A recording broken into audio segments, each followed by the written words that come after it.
Hello, आज हम आपकी ईवीएस की किताब आसपास से पढ़ने वाले हैं पाठ 20 मिलकर खाएं। तो इस नाम से हमें पता चल रहा है कि हम लोग आज मिलकर खाने के बारे में पढ़ने वाले हैं। आप लोगों ने भी कई बार अपने रिश्तेदारों, अपने घर वालों या अपने दोस्तों के साथ मिलकर खाना खाया होगा। कभी किसी शादी या पार्टी में, या फिर कभी अपने स्कूल के समारोह में, या फिर कभी किसी त्योहार और आपके पारिवारिक उत्सव में। तो चलो अब देखते हैं कि हम इस पाठ में कैसे मिलकर खाने के बारे में बात करते हैं और क्या क्या जानते हैं इस बारे में। तो शुरू करते हैं हम हमारे पाठ को। क्लास में पार्टी। छुट्टियों के बाद आज स्कूल खुला है। सभी बच्चे आपस में छुट्टियों के बारे में बातें कर रहे हैं। मीना आरती की हथेली देखकर बोली, तुमने मेहंदी कब लगाई? मामा की शादी में, आरती ने बताया। वहाँ तो बहुत मज़ा आया होगा। डेविड बोला, हाँ, सबसे ज़्यादा मज़ा तो खाने में आया। वहाँ हम सब भाई बहन और रिश्तेदार एक साथ बैठकर खाते थे। आरती खुशी से चहकी। अब देखो, आप लोग भी जब भी पार्टी में या शादी में जाते होंगे, आप लोगों ने देखा होगा कि जहाँ पर खाने के स्टॉल लगे होते हैं वहाँ पर सबसे ज़्यादा बच्चों की ही भीड़ होती है। क्यों? क्योंकि बच्चों को खाने का बहुत ही ज़्यादा शौक होता है। और यहाँ पर देखो, आरती भी उसी बारे में बात कर रही है कि शादी में उसे बाकी चीज़ों में तो मज़ा आया, लेकिन सबसे ज़्यादा उसे मज़ा जो आया वो खाना खाने में आया। क्यों ना हम भी स्कूल में ऐसा ही कुछ करें, रेहाना बोली। अब रेहाना बोलती है कि क्यों ना हम भी कुछ ऐसा ही करें। हाँ, हम क्लास में मिलकर पार्टी जरूर कर सकते हैं। कितना मज़ा आएगा तब, डेविड ने सुझाया। हमारी कॉलोनी में सभी त्योहारों पर पार्टी होती है। सब घरों से पैसे इकट्ठे कर लेते हैं, कुछ खाना साथ मिलकर बनाते हैं और कुछ बाजार से लाते हैं, रेहाना ने कहा। पार्टी करने के लिए त्योहार क्यों? शनिवार को आधी छुट्टी है, उसी दिन पार्टी करते हैं, रीना बोली। अब देखो, यहाँ पर रीना कहती है कि हम लोगों को अगर क्लास में पार्टी करनी है तो हम किसी त्योहार का इंतजार क्यों करें, हम अपने शनिवार को आधी छुट्टी के दिन ही क्लास में पार्टी करते हैं। सबने मिलकर तय किया कि पार्टी के लिए कौन क्या क्या लाएगा। पार्टी में बहुत मज़ा आया। तरह तरह के खाने की चीज़ें थी। सबने मिलकर बहुत से खेल खेले, नाच गाना भी हुआ। बच्चों ने यह तय किया कि वह अक्सर मिलकर पार्टी किया करेंगे। अब देखो, जब सभी दोस्तों ने मिलकर पार्टी करी तो उन लोगों को बहुत ही ज़्यादा मज़ा आया और फिर उसके बाद उन्होंने यह तय किया कि अब वो लोग अक्सर इस तरह की पार्टी अपनी क्लास में किया करेंगे। अब हम लोगों को कार्य करना है। कॉपी में लिखो। तो कुछ सवाल हैं जिनके जवाब आपको अपनी कॉपी पर लिखने हैं। पहला सवाल है, क्या तुम्हें मिलजुल कर खाना अच्छा लगता है? इसका जवाब है हाँ, मुझे मिलजुल कर खाना अच्छा लगता है। दूसरा सवाल है, कौन कौन से मौक़ों पर तुम सब मिलकर खाते हो? तो इसका जवाब है त्योहार तथा पारिवारिक उत्सव के मौक़ों पर हम सब मिलकर खाना खाते हैं। फिर हमारा तीसरा सवाल है, क्या तुमने कभी क्लास में पार्टी की है? कब की थी और उसके लिए क्या क्या किया था? तो इसका जवाब है हाँ, हमने क्लास में कई पार्टियां की हैं। हमने इस वर्ष स्वतंत्रता दिवस के अवसर पर क्लास में पार्टी की थी। उसके लिए हमने रसोइयाँ, निमंत्रण पत्र, सजावट के लिए फूल, बल्ब आदि की व्यवस्था की थी।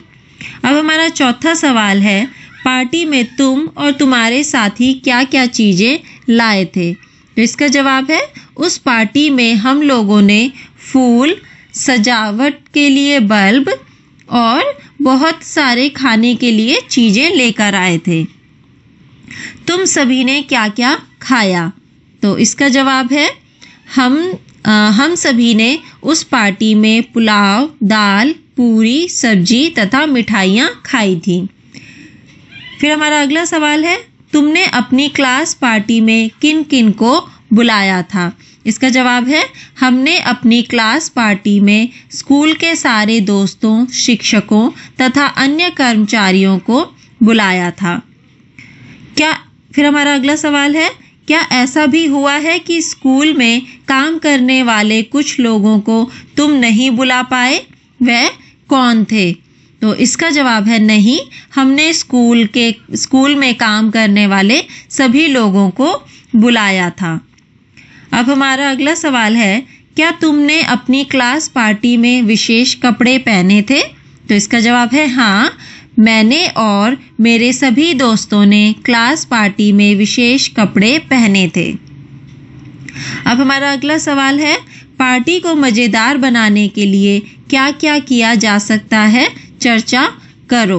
तो इसका जवाब है पार्टी को मज़ेदार बनाने के लिए पार्टी में गाना एवं डांस का प्रोग्राम किया जा सकता है। अब देखो, जब भी कभी पार्टी होती होगी तो आप लोगों के भी दिमाग में आता होगा कि पार्टी को कैसे बहुत ही ज़्यादा मज़ेदार बनाया जाए कि वह हमेशा हमें याद रहे। अगर कोई भी बोरिंग से पार्टी होगी तो उसको पार्टी में मज़ा नहीं आएगा। अगर सिर्फ पार्टी में खाना ही खाना हो तो भी पार्टी में मज़ा नहीं आएगा। तो इसलिए सभी सोचते हैं कि पार्टी को कैसे मज़ेदार बनाया जाए। अब देखो, ये जो मैंने आपको सवालों के जवाब बताए हैं, ये मैंने एक उदाहरण के तौर पर बताए हैं आपको। लेकिन अगर आपका कोई भी ऐसा अनुभव रहा हो या आपने अपनी क्लास में कभी इस तरह से पार्टी करी हो तो आप उस पर निर्भर उससे ही जुड़े हुए अपने जवाब दे सकते हो। अब हम लोग अगले विषय की तरफ पढ़ते हैं, बिहू का त्योहार।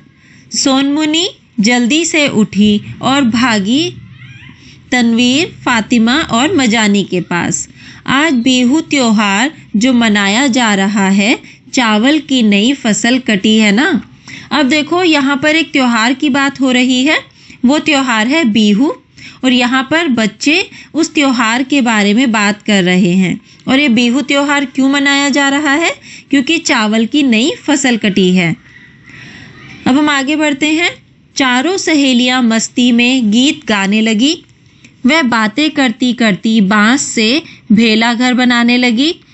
सभी मिलकर बिहू की तैयारियों की बातें कर रही हैं। तुम भी पढ़ो इनकी बातचीत। अब देखो, वो जो बांस से भेला घर बना रहे हैं उसकी फोटो यहाँ पर हमें साइड में एक तरफ दिखाई गई है, ये बाईं तरफ। इसको बोलते हैं भेला घर, जो कि बांस से बनाया जाता है। तो अब हम लोग इन चारों सहेलियों की बातचीत पढ़ते हैं। तो सबसे पहले है सोनमुनी, जल्दी करो, रात के भोज से पहले घास और बांस से भेलाघर बनाकर तैयार करना है। फिर तनवीर, आज तो पूरे गांव के लोग रात को एक साथ खाना खाएंगे, भाई उरुका जो है। फातिमा, भोज की तैयारियां शुरू हो गई क्या? सोनमुनी, हाँ हाँ, सभी परिवारों ने पैसे मिलाकर बोरा चावल, मछली, सब्जी आदि का इंतजाम किया है। उन्होंने मेजी के लिए लकड़ी का इंतजाम भी किया है। हरिया और भादिया ने पैसे तो नहीं दिए हैं, पर वे सारा काम करवा रहे हैं। फातिमा, मांस, मछली और सब्जियों का क्या हुआ? सोनमुनी, कुछ लोग यही सब खरीदने गए हुए हैं। बोरा चावल भिगो दिया है। पीठा बनाने के लिए पूरा गांव काम में लगा हुआ है। कुछ खाना पका रहे हैं और कुछ शकरकंदी भून रहे हैं। कुछ लोग रात को खाना खिलाने में लगेंगे। शाम को सभी को चाय और पीठा भी देंगे। तनवीर, रात के खाने में चेवा चावल भी मिलेगा ना? मुझे वह बहुत ही पसंद है। फातिमा, कैसे पकाएंगे चेवा चावल? सोनमुनी, ताव यानी कि कढ़ाई को आग पर रखकर उसमें पानी उबालेंगे और उस पर रखेंगे भीगे हुए चावलों से भरी हुई कढ़ाई। फिर उसे केले के पत्तों से ढक देंगे।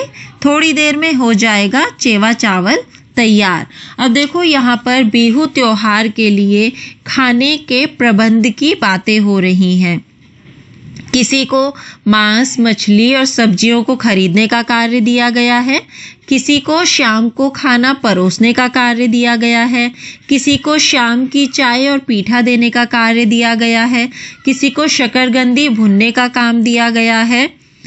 तो ऐसे ही हम लोग भी आपने देखा होगा कि आपके घरों में या आपके परिवार में जब भी कोई त्योहार या उत्सव होता है तो सभी कार्यों को लोगों में बांट दिया जाता है ताकि कार्य आसानी से और सफलता से हो सके। तो इसी तरह यहाँ पर भी हो रहा है।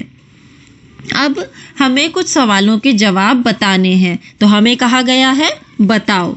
तो सबसे पहला सवाल है, बिहू त्योहार कहाँ मनाया जाता है? तो इसका जवाब है बिहू त्योहार असम राज्य में मनाया जाता है। अब हमारा अगला सवाल है, तुम्हारे यहाँ कौन कौन से त्योहार मिलकर मनाए जाते हैं? इसका जवाब है हमारे यहाँ होली, दीपावली, ईद आदि त्योहार मिलजुल कर मनाए जाते हैं। अब हमारा अगला सवाल है, क्या इन त्योहारों पर भी सब लोग मिलकर पकाते और खाते हैं? तो इसका जवाब है कि नहीं, सभी अपने घरों में अलग अलग खाना बनाते हैं, परंतु त्योहार सभी लोग मिलकर मनाते हैं।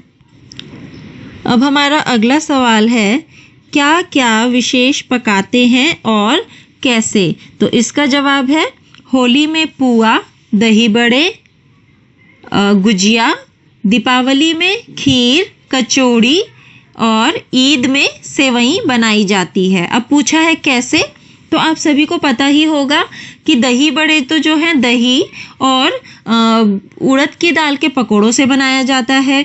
गुजिया मैदे और जो काजू, बादाम, किशमिश और सूजी से बनाया जाता है। और है खीर दूध और चावल से बनाई जाती है। कचौड़ी आटे और आलू से बनाए जाते हैं। इसके बाद है सेवई की बात की जाए तो सेवई दूध और जो सेवई हमें मार्केट से बनी हुई मिलती है उससे बनाई जाती है। अब है हमारा अगला सवाल, क्या खाना पकाने में किसी तरह के खास बर्तन इस्तेमाल होते हैं और कौन से? तो इसका जवाब है अलग अलग तरह के बर्तन का इस्तेमाल होता है, परंतु अधिकतर कार्य के लिए कढ़ाई का इस्तेमाल किया जाता है। अब हम लोग अगले सवाल की तरफ बढ़ते हैं। सबसे बड़ा बर्तन कौन सा होता है? कॉपी में उसका चित्र बनाओ, अंदाजा लगाकर बताओ कि उसमें एक बार में पके खाने को कितने लोग खा सकते हैं। इसका जवाब है इन अवसरों पर इस्तेमाल होने वाला सबसे बड़ा बर्तन कढ़ाई होता है, जिसका कि चित्र मैं आपको देखो नीचे यहाँ पर दिखा रही हूँ। अब पूछा है कि इसमें बने एक बार जो खाना बनता है उसको कितने लोग खा सकते हैं। तो इसका जवाब है इसमें एक बार में बनी सब्जी को लगभग 200 आदमी खा सकते हैं। अब हम लोग आगे बढ़ते हैं। भेला घर बनकर तैयार हो गया। अब यह सहेलियां भागी तैयार होने के लिए। थोड़ी ही देर में गांव के सब लोग भी आ गए। ज्यादातर औरतों ने पाट और मूगा की मेखला चादर पहनी थी। सोनमुनी और उसकी सहेलियां भी भेला घर के पास पहुंच गई। ढोल बजने लगा और सभी मस्ती में झूमते हुए गीत गाने लगे। फिर सब जमीन पर बैठ गए। उन्हें केले के पत्तों पर खाना परोसा गया। सबने हंसते गाते और बातें करते हुए मिलकर खाना खाया। सभी रात भर भेला घर में ही रहे। अब मजानी, सोनमुनी, अब हम लोगों को सोना चाहिए। सुबह जल्दी उठकर मेजी जलाना है और भेला घर भी। अब यहाँ पर देखो, उन्होंने बिहू त्योहार में जितने भी खाने की तैयारी करी थी उन सभी खानों को खाकर और खूब मौज मस्ती कर गाना गाकर हंसी मजाक करके अब ये सारी चीज़ें उन्होंने कर ली है। तो मजानी सोनमुनी से कहता है कि अब हम लोगों को जल्दी सो जाना चाहिए, क्योंकि सुबह जल्दी उठकर मेजी और भेला घर को जलाना है। मेजी देखो, ये जो हमें बाईं तरफ एक फोटो दिखाई गई है, इसको बोलते हैं मेजी, जो कि लकड़ियों से बना हुआ है। अब हम लोगों को कुछ और सवालों के जवाब पता लगाने हैं और फिर उनको करना है। तो कार्य है पता लगाओ और करो। तो इसमें सबसे पहला सवाल है, अंदाजा लगाकर बताओ कि इस भोज में लगभग कितने लोगों ने एक साथ खाना खाया होगा। तो इसका जवाब है इस भोज में लगभग 250 लोगों ने एक साथ खाना खाया होगा। अब हमारा अगला सवाल है अगला। अब क्या तुमने कभी बिहू नृत्य देखा है, कैसा लगा? तो इसका जवाब मैं आपको पहले जवाब बता देती हूँ कि हाँ, मैंने टेलीविजन पर बिहू नृत्य देखा है, मुझे वह बहुत अच्छा लगा। अब मैं आपको कुछ इसके बारे में बताती हूँ। जैसे कि आप लोगों ने भी टीवी पर या सामने पर बिहू नृत्य देखा होगा। इसमें क्या होता है कि जो आदमी लोग होते हैं वो ढोल को बजाते हैं और औरतें सफ़ेद तथा लाल रंग की साड़ी पहनकर अपने दोनों हाथों को पीछे को मोड़कर अपनी पीठ पर रखकर डांस करते हैं, जो कि देखने में यदि आप सामने देखो या टीवी पर देखो बहुत ही अच्छा और मनोरंजक लगता है। अब हमारा अगला सवाल है, पता करो तुम्हारी क्लास के बच्चे कौन कौन से त्योहार मनाते हैं और उन त्योहारों पर क्या खास खाया जाता है। त्योहार पर खाने की चीज कौन बनाता है? तो इसका जवाब है मेरी क्लास के बच्चे होली, ईद, दीपावली, क्रिसमस आदि त्योहार मनाते हैं। होली के अवसर पर पुआ, दही बड़े व गुजिया खाई जाती है।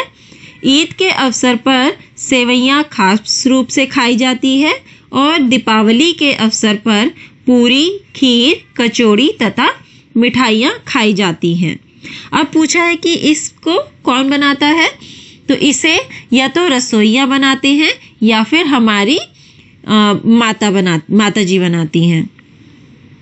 अब हमारा अगला सवाल है, क्या तुम किसी त्योहार या अवसर पर कुछ खास तरह के या खास रंग के कपड़े पहनते हो? उन कपड़ों के चित्र अपनी कॉपी में बनाओ।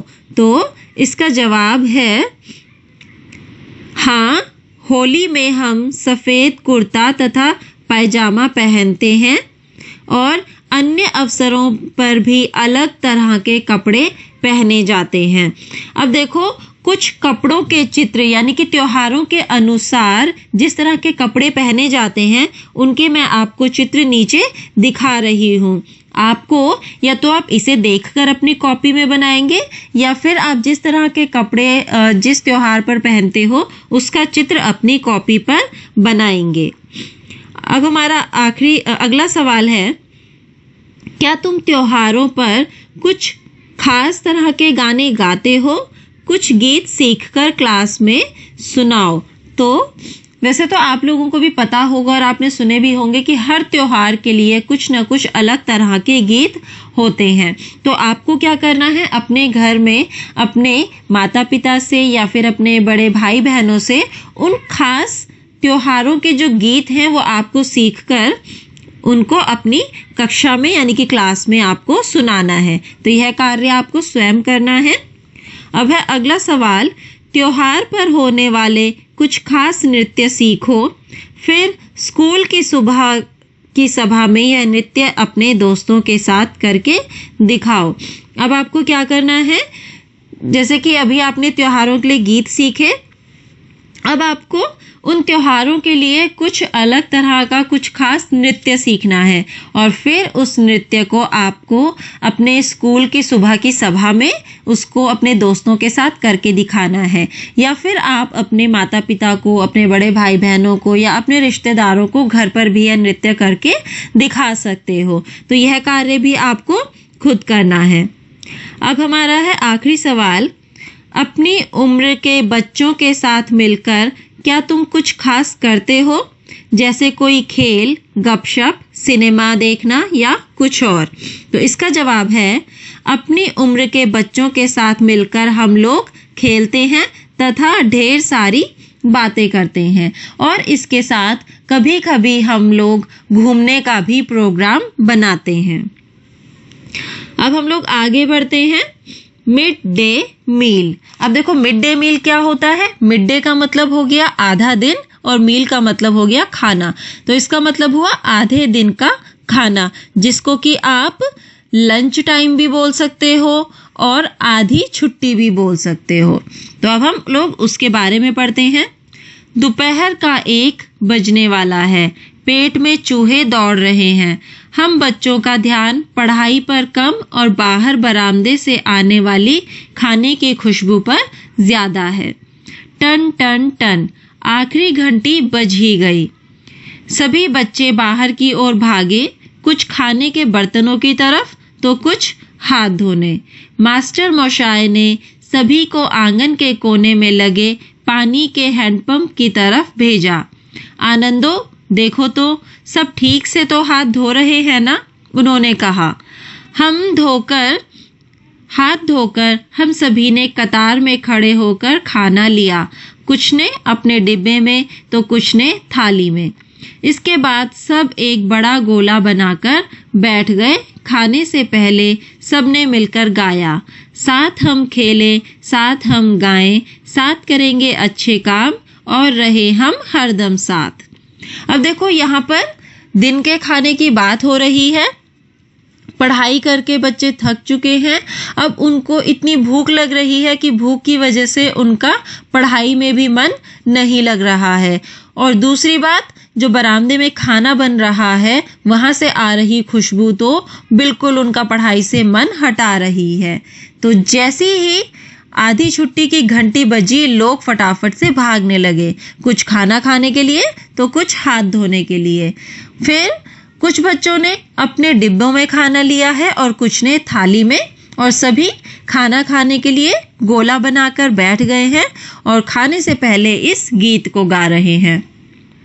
अब हम लोग आगे बढ़ते हैं। हफ्ते के हर दिन दोपहर के खाने में क्या मिलेगा, यह दीदी मोनी के ऑफिस के बाहर लिखा होता है। कभी भात शुक्तो यानी कि चावल और रसे वाली सब्जी, तो कभी लूची और छोला दाल। कभी मिष्टी मिल जाए तो क्या मजे, मतलब कि कभी अगर खाने के साथ कुछ मिठाई मिल जाए तो कितना मजा आ जाए। दोपहर के खाने के समय हमारे स्कूल में एक और मजेदार बात होती है। गोले में रोज जगह बदलकर अलग अलग बच्चों के साथ बैठना होता है। मुझे यह बहुत अच्छा लगता है। कई बच्चों से पहचान हो जाती है और कई नए दोस्त भी बन जाते हैं। अब देखो, जब वो गोला बनाकर बच्चे बैठते हैं तो अलग रोज जो है वो अलग अलग जगह पर बैठते हैं। तो इससे वो कह रहे हैं, देखो उनको क्या फायदा हो रहा है, रोज नए नए बच्चों से पहचान हो रही है, जिसके कारण उनके बहुत सारे अच्छे अच्छे दोस्त बन रहे हैं। पहले कभी कभी भात में कंकड़ होते थे तो कभी दाल कच्ची। तब लोगों ने कहा हमारे बच्चे ऐसा खाना नहीं खाएंगे। दीदी मोनी ने समझाया, हम सभी को मिलकर देखना चाहिए कि खाना साफ सुथरा, ठीक से पका हुआ, गरम और ताजा हो। दोपहर का खाना सभी बच्चों को मिलना ही चाहिए। बच्चों के घरों से लोगों ने मदद करने की ठानी। अब सब ठीक है, गर्मा गर्म पका हुआ खाना, वह भी सभी को एक साथ। कभी कभी जितना खाना मिलता है उससे छोटे बच्चों का पेट तो भर जाता है, पर मेरा और मेरे दोस्तों का नहीं। आजकल तो स्कूलों में भोजन मिलता है, पर पहले ऐसे नहीं था। जब मेरी दीदी प्राइमरी स्कूल में पढ़ती थी तब खाना नहीं दिया जाता था। कई बच्चे तो सुबह बिना खाए ही स्कूल जाते थे। खाली पेट और दिन भर पढ़ाई, वह कैसे करते होंगे। अब देखो, यहाँ पे एक समस्या बताई जा रही है कि जो स्कूल में ये खाना मिलता था, पहले क्या होता था कि वह साफ सुथरा नहीं मिल पाता था, कभी खाना कच्चा रह जाता था। तो इससे क्या हुआ, जो बच्चों के माता पिता थे उन्होंने खाने के लिए मना करना शुरू कर दिया। तो जो वहाँ की दीदी थी उन्होंने इसके लिए एक सुझाव निकाला कि सभी मिलकर इस कार्य को करते हैं, जिससे कि खाना साफ सुथरा और अच्छे से पका हुआ रहे। तो जब सब लोगों ने यानी कि बच्चों के सभी माता पिताओं ने मिलकर मदद करने की ठानी, तो यह कार्य उनका सफल हुआ और सभी बच्चों को साफ सुथरा और अच्छे से पका हुआ और गर्म ताजा खाना मिलने लगा। अब सभी बच्चों का अच्छे से पेट भी भरने लगा। अब यहाँ पे कहा जा रहा है कि आजकल तो स्कूलों में बच्चों को खाना दिया जाता है, लेकिन पहले स्कूलों में खाना नहीं मिलता था। तो उससे क्या होता था कि कई बार बच्चे सुबह जो बिना खाना खाए स्कूल चले जाते थे, उनके साथ परेशानी हो जाती थी, क्योंकि उन्होंने सुबह भी कुछ नहीं खाया होता था और दिन में भी कुछ खाने को नहीं मिलता था। तो खाली पेट पढ़ाई करना उनके लिए बहुत ही मुश्किल होता था। अब हम लोग आगे बढ़ते हैं, पता करो और कॉपी में लिखो। तो अब हमें कुछ सवालों के जवाब पता करने हैं और मैं आपको जवाब बताऊंगी, आपको अपनी कॉपी में लिखने हैं। लेकिन आपको बस एक बात का ध्यान रखना है कि मैं जो भी आपको जवाब बताती हूँ वो एक उदाहरण के तौर पर बताती हूँ। आपको अगर आपके साथ वैसा ही कुछ हुआ है या आपने कुछ उस तरह का कार्य किया है तो आप उसको यहाँ पर लिख सकते हो। तो यहाँ पे हमें कहा है कार्य, तुम भी अपने स्कूल के खाने के बारे में बताओ। अगर तुम्हारे स्कूल में खाना नहीं मिलता तो किसी ऐसे दोस्त से पूछो जिसके स्कूल में मिलता है। लिखो। अब देखो, अगर आपके स्कूल में खाना मिलता है तो आपको उससे जुड़ी जो भी आपके पास सूचना है आप उससे यहाँ पर जवाब लिखेंगे। अगर आपके स्कूल में खाना नहीं मिलता तो आप अपने किसी दोस्त से पूछ सकते हो जिसको कि खाना मिलता हो स्कूल में, और फिर उससे इन सवालों के जवाब पूछकर यहाँ पर लिख सकते हैं। जैसे कि मैंने किसी बच्चे से पूछा जिसके स्कूल में खाना मिलता था, तो उसने मुझे इन सवालों के जवाब इस तरह दिए हैं। तो सबसे पहला सवाल है कि भोजन किस समय मिलता है? तो इसका जवाब है भोजन 1:30 पर मिलता है। फिर पूछा है दूसरा सवाल, तुम्हें यह खाना कैसा लगता है?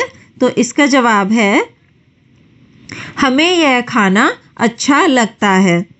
फिर है तीसरा सवाल, जितना खाना मिलता है क्या उससे तुम्हारा पेट भर जाता है? तो इसका जवाब है हाँ, जितना खाना मिलता है उससे हमारा पेट भर जाता है। फिर हमारा अगला सवाल है, क्या अपना बर्तन साथ लाते हो या स्कूल से मिलता है? तो इसका जवाब है बर्तन स्कूल से ही मिलता है। फिर हमारा अगला सवाल है, स्कूल में दोपहर के खाने में क्या क्या मिलता है? तो इसका जवाब है प्रत्येक दिन अलग अलग तरह का खाना मिलता है, जैसे कभी चावल दाल, कभी सब्जी पूरी इत्यादि। अब है अगला सवाल, खाना कौन परोसता है?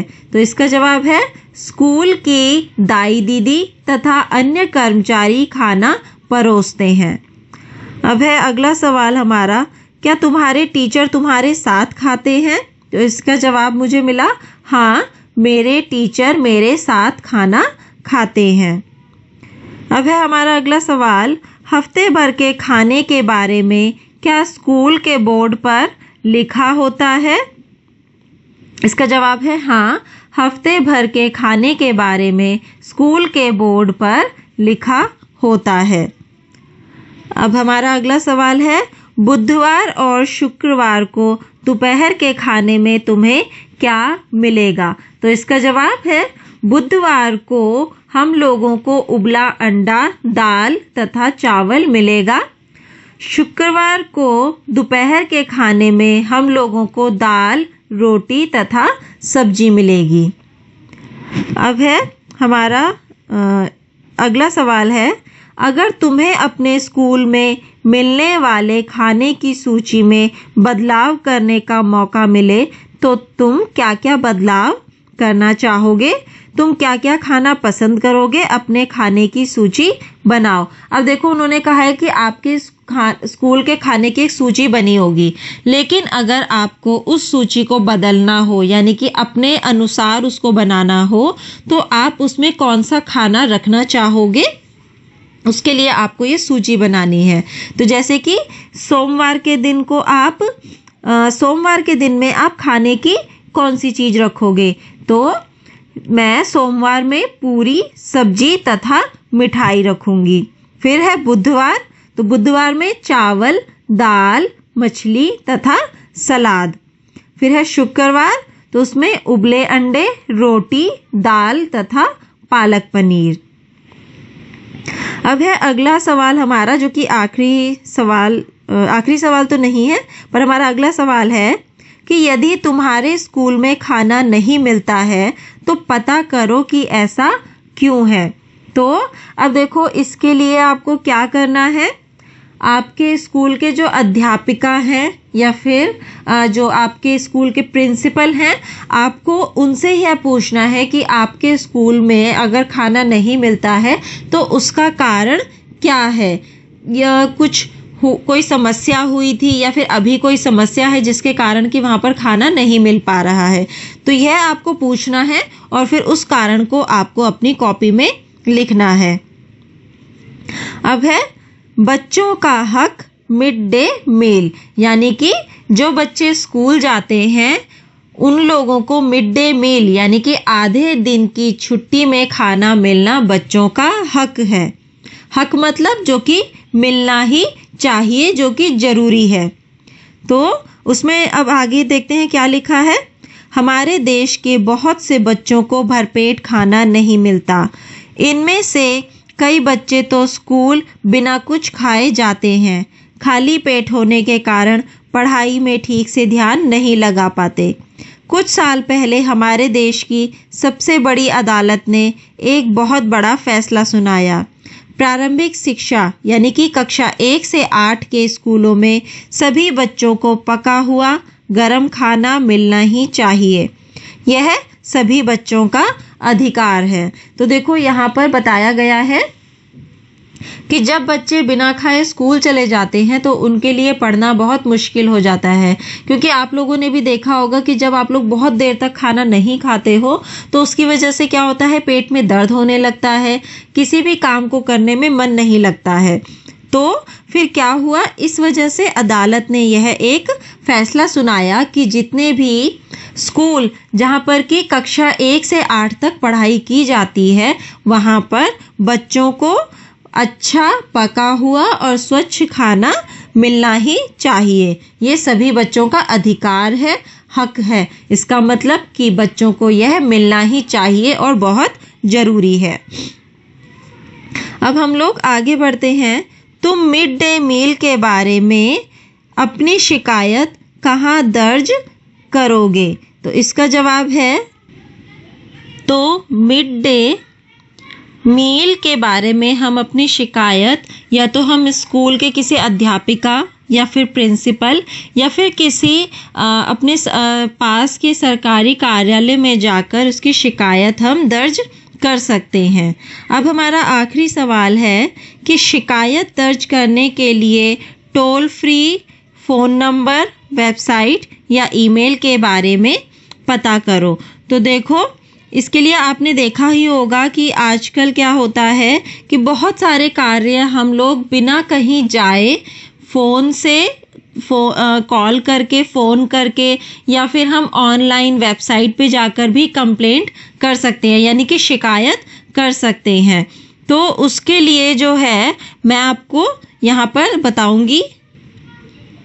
तो मिड डे मील के लिए जो टोल फ्री नंबर है वो है 1-800-1-800-8-007।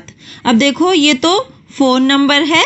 इसके अलावा आप क्या कर सकते हो, ऑनलाइन जाके मिड डे मील की स्कीम के बारे में पता कर सकते हो। वहाँ पे आपको बहुत सारी वेबसाइट मिलेंगी जहाँ पर कि मिड डे मील के बारे में आपको बताया जाता है, और उनमें ईमेल भी होते हैं जिस पे कि हम मेल के द्वारा उनको अपनी शिकायत भेज सकते हैं कि हमारे साथ क्या परेशानी हो रही है, और वो लोग उन परेशानियों का हमें सुझाव देते हैं, समाधान करते हैं और उन परेशानियों को हल करते हैं।